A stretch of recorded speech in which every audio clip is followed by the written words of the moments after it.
What are you making? I'm mixing up a stew to give corporate a different view. Have a taste. Welcome to the Corporate Kitchen. I'm your host, Tiger, and today on the menu is communication. By far one of the most critical topics that we can talk about on this podcast. For obvious reasons, communication, as in this podcast, for example, communicating with you, is just so important to get right. It will make or break your career. When you join corporate America, there will be plenty of trainings, plenty of opportunities to enhance your ability to communicate effectively and intentionally. Whether you're negotiating, whether you're celebrating, whether you're just trying to portray and convey a message, it all comes down to communication. But let's not get it confused. Communication isn't the bones of the operation. People make up the bones. Communication is the nervous system.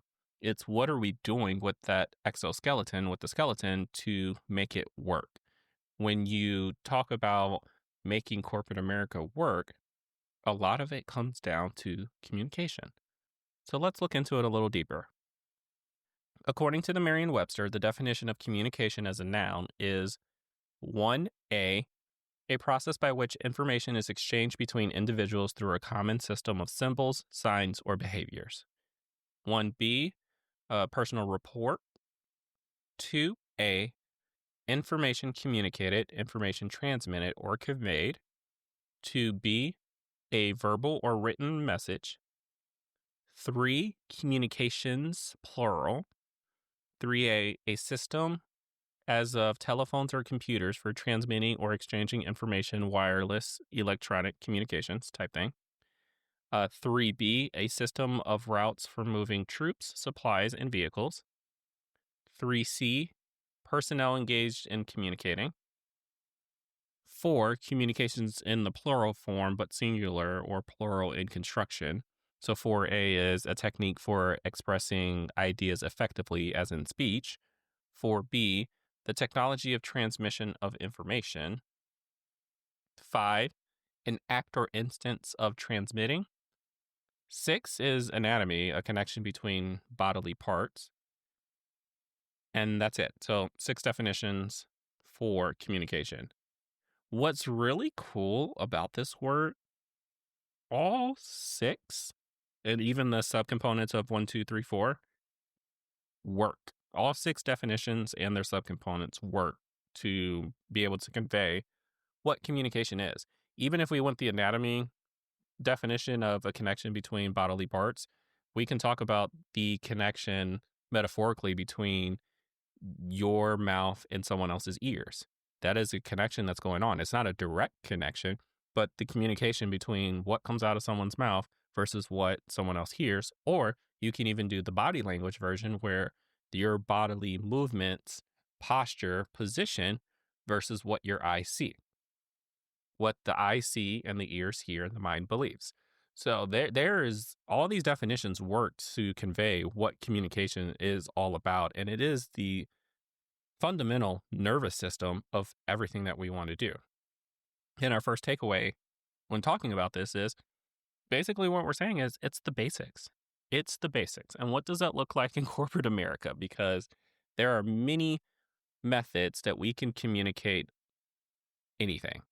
So what does this look like in corporate America? What is the basics of communication? I'll give you a minute to guess. You know what this is. No matter where you work, no matter what you do, the communication method that you do is emails and phone calls. Everyone does that. That is, yes, you can say text message, team message, Skype messages, Zoom, whatever. That's all true. And that system varies company to company. But down to the very basics, it's email and calls. And we all know the feeling of like death by email or having to field a lot of phone calls, sitting in meetings all day. That is the form of communication that is abused and in its entirety. But it's also the most basic one that we use. We have to use it in corporate America. The better that you're at in communicating via email and calls, the more efficient that you could be and the ability to condense and maybe get rid of some of those emails and phone calls. When we talked in manager feedback, it really comes down to having the ability to hear someone and gather their input so that you can make the proper output. When you are having a phone call with someone or even drafting an email, you are delivering an output and you have inputs and variables to support whatever you're trying to write and output in order to make someone else feel some type of way and give you the proper input. That is a very hard game to play, and it gets more difficult as you add more variables, as you change the hierarchy. A lot plays into that, and it gets difficult, but it is the basics. If you can do that well, you will succeed. There are plenty of people in corporate America that you would consider not being great at their job, but they communicate very well, right? These are people that may say, "Hey, I have imposter syndrome because I feel like I don't belong." And the reality is, you don't have imposter syndrome. You are actually an imposter in that organization, but you communicate so effectively that people gravitate to you and you're able to influence an organization properly. In leadership, that is a critical skill that you must possess because at that point, you're not doing physical work. You are trying to influence a large organization to support an enterprise level goal. When you first start out your career and you're an individual contributor, you're not as critically critiqued on the way that you communicate, but you can accelerate your career by doing the basics properly, by making those phone calls and connections and sending out those emails to certain people to do introductions and be able to get FaceTime with certain leaderships to find that sponsorship and continue to accelerate your career. It all comes down to your ability to do those two things. It's not like you can just walk into a company and, I mean, if you can, great for you. But for most of us at larger corporations, you can't just walk into a company, walk up to the CEO's desk and say, "Hey, let's have a conversation." It's going to come down to the ability that you have to communicate with others and use that to develop your realm of influence. It's the basics. When we talk about the kitchen, it's literally eggs. It is literally eggs. Eggs are like the total foundation to cooking. If you think about it, you can use it in breakfast, lunch, dinner, desserts. If you're baking, you can use it in special events. You can do it in casual events. You can do it in fancy dinners. I just had a pasta carbonara not too long ago that I made and followed a recipe. And I was like, wow, I didn't even know how this was made before, but it tastes delicious and it's so great.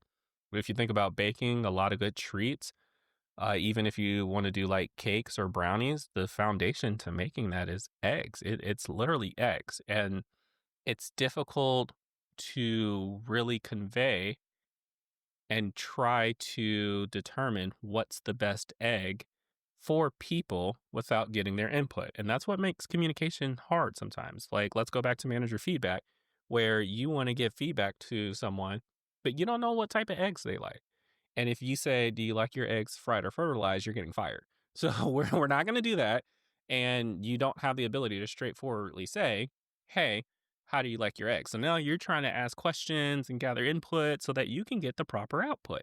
Where you find out that, oh, they don't like their yolk runny. So obviously, sunny side up is out. Scrambled's probably still in the mix. And then it's like, oh, they like it with cheese. And it's like, okay, then we're getting somewhere. And they're like, oh, we whisk it before we normally cook it. Okay, scrambled it is, right? Or it's like, oh, we like the whole egg as is. And it's like, okay, maybe you liked yours boiled. And you kind of have to ask those probing questions in order to communicate effectively enough to determine what style of eggs do people like. And more than likely, you're in that situation to where that communication is being packaged into something else. We all know those emails or phone calls that lead to meetings. Right? So if the egg was just put into a KitchenAid so that you can make brownies, If you get the eggs right, the brownies won't necessarily be good or bad based off of eggs getting right. If the eggs are bad, the brownies are going to be bad. Same with the cake. If you have bad eggs, you're going to have a bad cake. But a good egg doesn't necessarily correlate to a good cake one for one directly.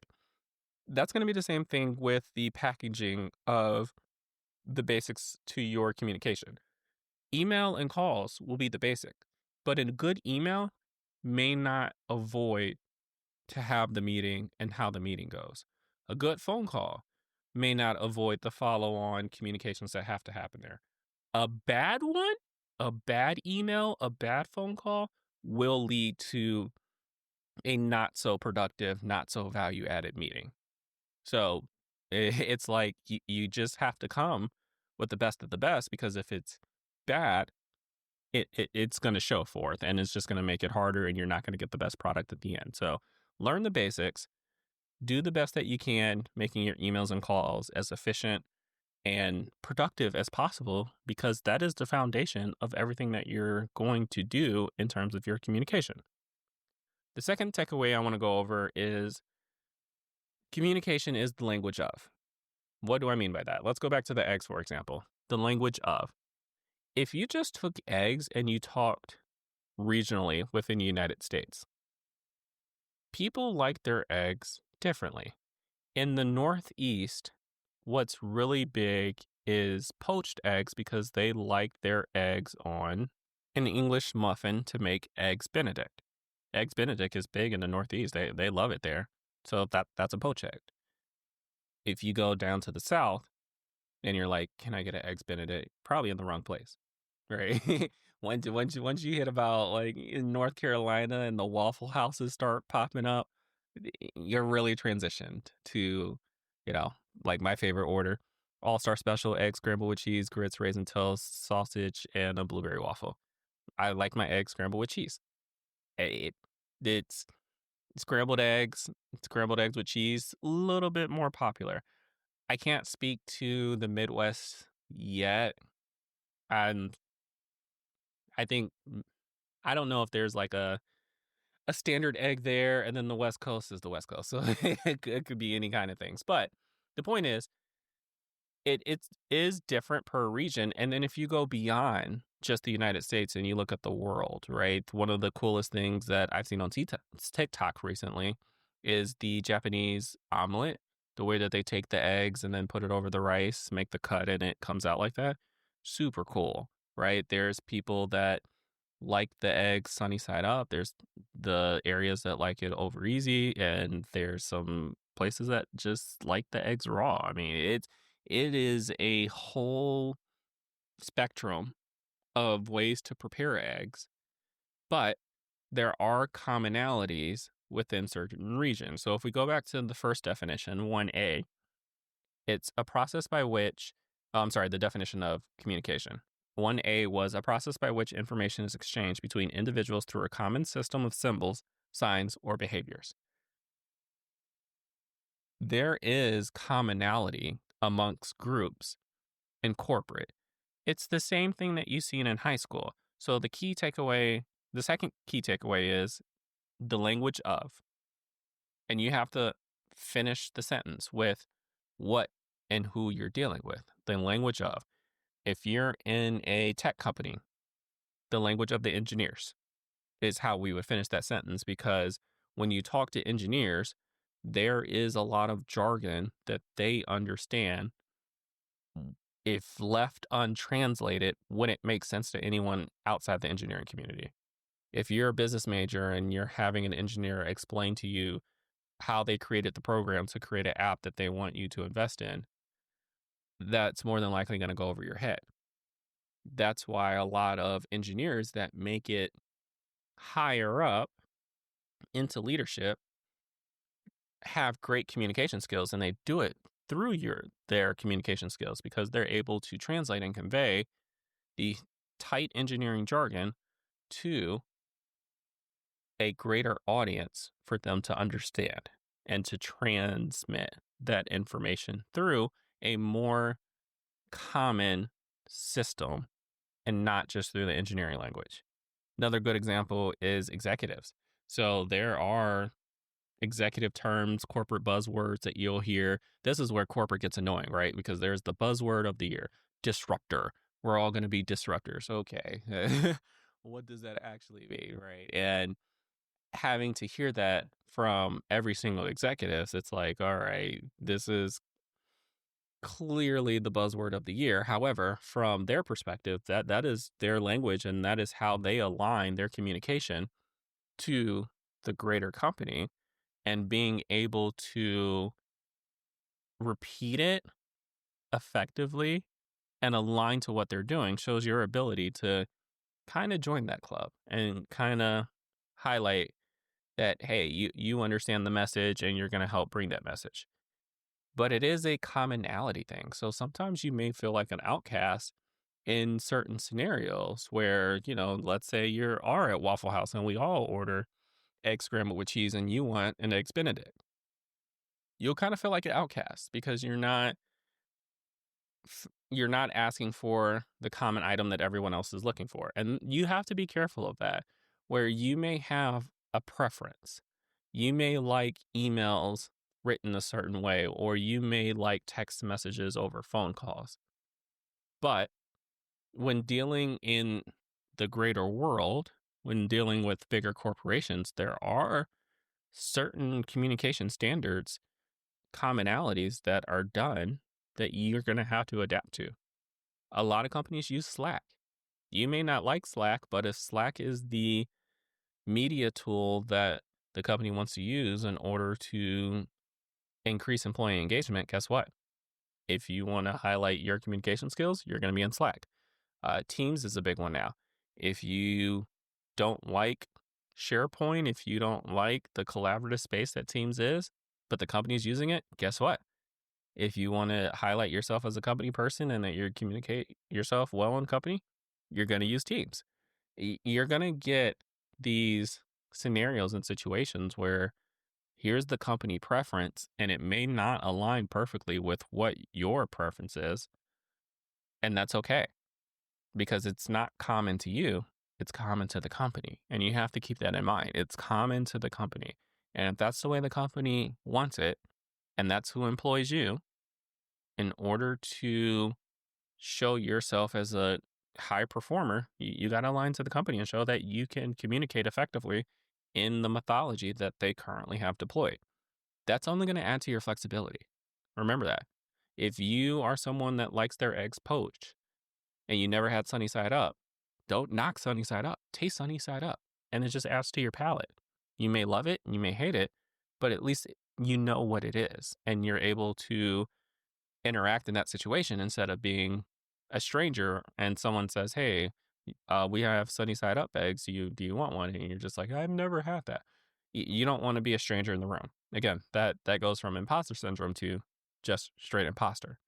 And we do our best in order to get inputs from other people before we give the output of our emails and calls. If you're new into corporate America, this is when you start to meet people, as we talked about in previous podcast episodes, talk to those tenured people to get those stories and see what makes sense, what doesn't, what do people like, how do people like to be recognized, how do people like to be communicated to, and you build all that input so that you can give a proper output. What's really funny about emails, and anyone tenured will really appreciate this, people's email signature. It could be the company standard, which, if that's the case, it understood, got it. You don't think twice. But some people put the most funny and outward, like it was like chief CEO of this section of the building. And it's like, what are you talking about? And the different quotes, slogans, flags, just all kinds of stuff that goes into their email signature that isn't the commonplace and identifies this person as not necessarily a stranger, but an outlier to what you would expect in the commonality. Does that make that person wrong or bad? No, not at all. But that type of alarm that sets off in you that's like, this is different, should tell you that you understand that there is a commonality and an expectation of how to communicate. And being able to communicate at a high level is going to do you justice and is going to do you well in corporate America. Start with email and calls. That's the basic. One of the funniest scenarios of like information translated into commonplace is a Key and Peele skit where they're pretending to be President Barack Obama, and he's like high fiving and handshaking certain people, and then will uh, give like a dap or a really strong hug to others. That's a really good example of commonplace communication. Whether you understand it or whether you don't, the ones who understand are in the commonplace, the ones who don't are not, but it's a form of communication, and being able to truly utilize inputs from the company, or in that skit, it's really the inputs from society to give the proper output. I mean, it is satire, it is a joke, but in seriousness, it does happen. You see two black people that don't even know each other walk past each other down the street, and they'll say what's up to each other. That's commonplace. That's the input that community has received, and they give the proper output of saying what's up to people, even if they don't know it. It's just the way of the communication. It's the language of. When you get into corporate, like I said, there's going to be a lot of buzzwords that come out. You're going to have to identify the language of, and you might even create your own language of in the team that you're on. So just look out for that. And remember, you have to complete that sentence, the language of whoever you're dealing with. Finance people, I have to give a shout out to the finance people and people in the financial industry.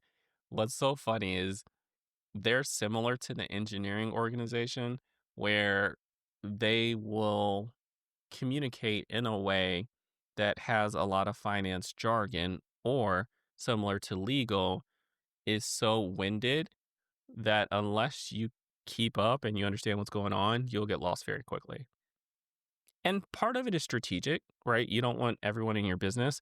And if you're able to communicate to certain groups while excluding the non value added or the ones that you don't want in your business, and using one single method of communication, you're good, right? There's hidden messages in communications all the time.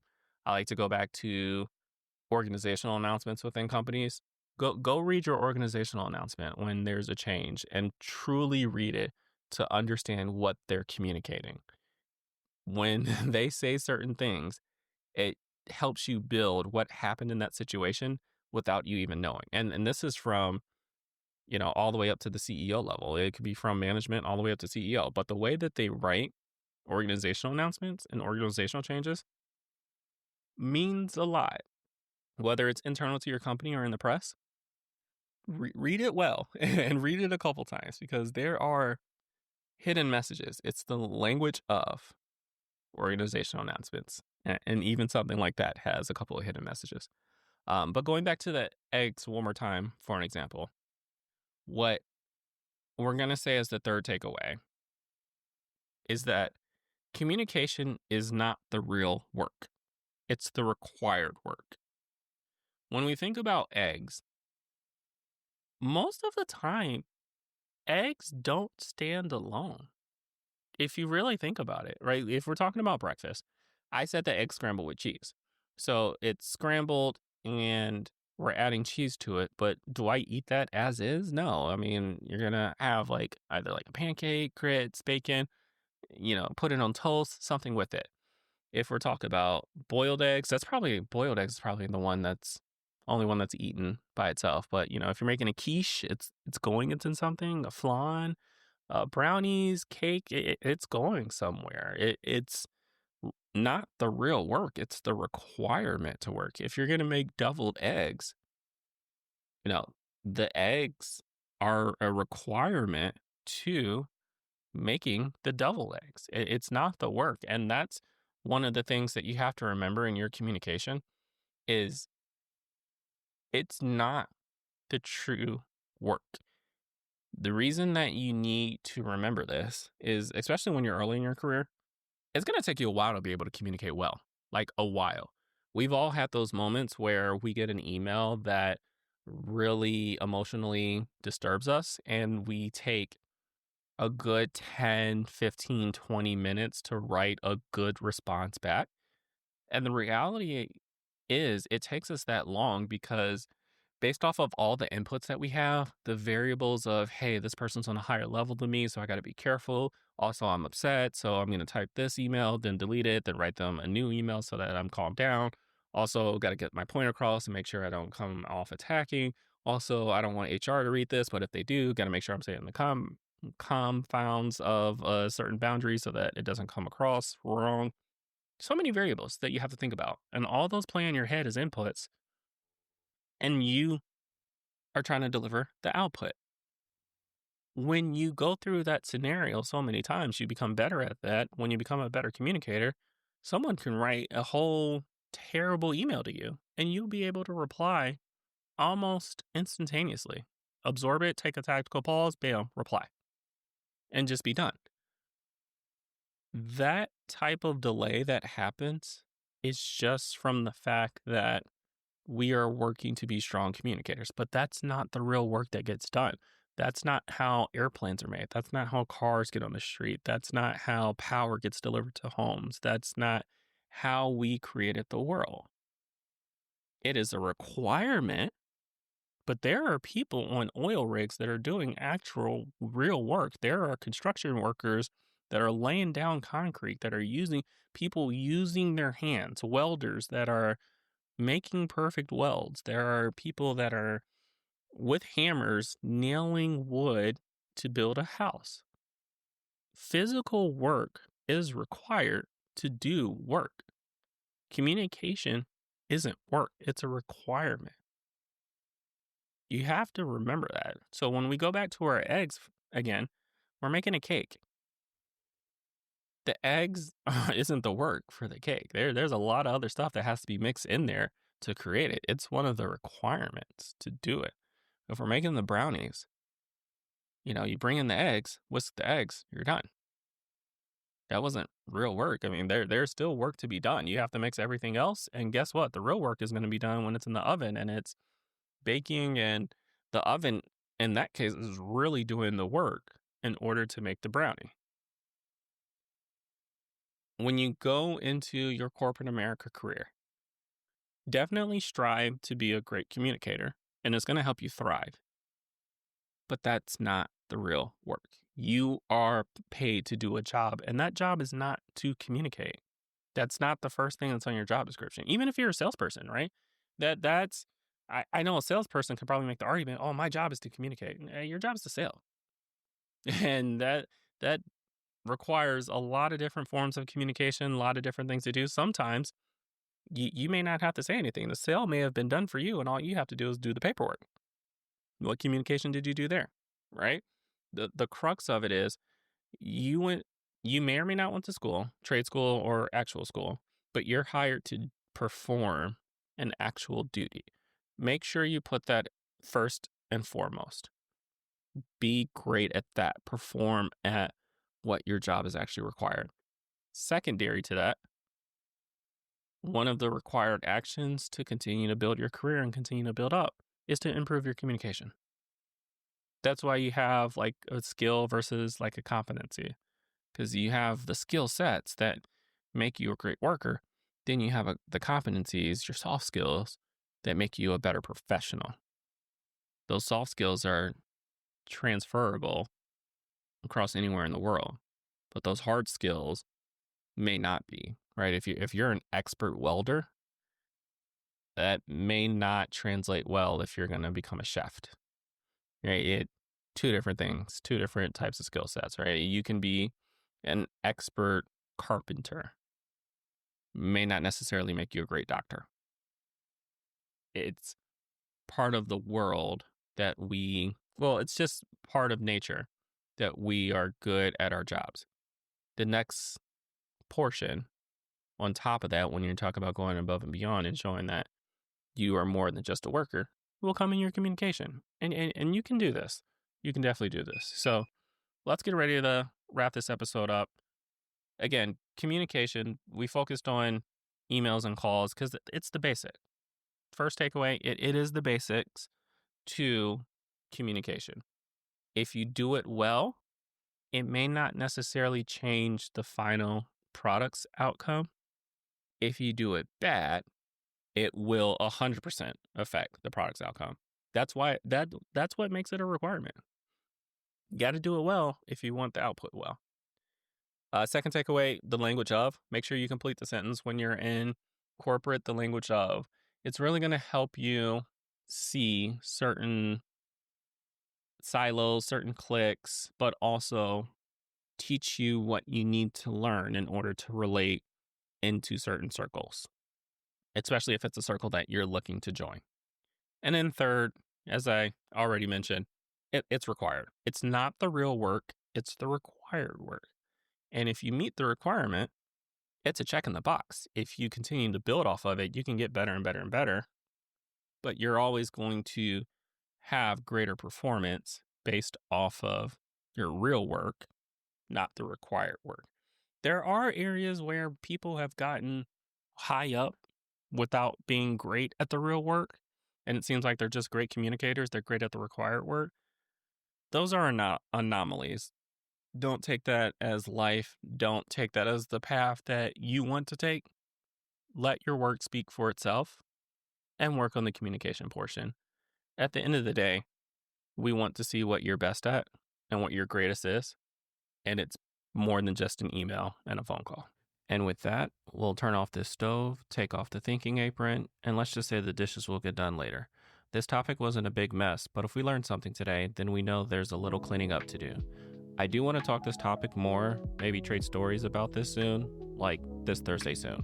I hope to see you there. Thanks for being in the corporate kitchen today. I'm your host, Tiger. Until next time.